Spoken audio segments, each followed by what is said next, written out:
Elvin. Təzyiq varmış Eyüp. Vəliyev götürməsi.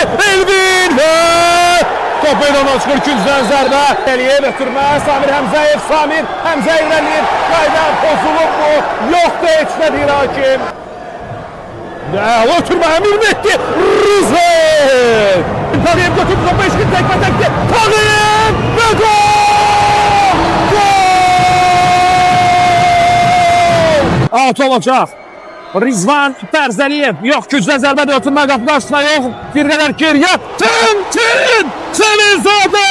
Mükəmməl gol! Təlizadə! 2-0 oynasa düz 7. dəqiqədə nə gol idi? Dənkin Təlizadə!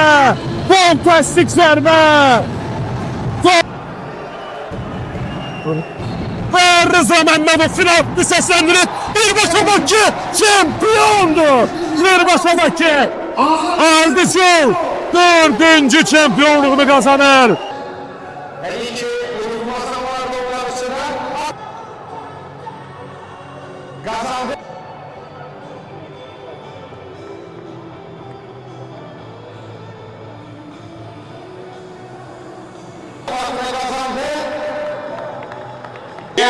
Siz çok uzun bir yol geçmişsiniz de çok gergin olma. Gel alışlarına yandım ya. Bir radyo nasıl alışlarla zile bu meseleyle kırmış meydanlarını kazanır.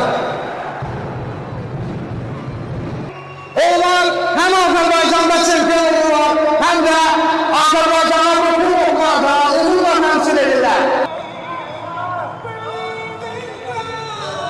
Bu mövsümdə uğurlu çıxışlarıyla yapacaqlar, layık bir şəkildə çempion oldular və bir maça Azərbaycan çempionu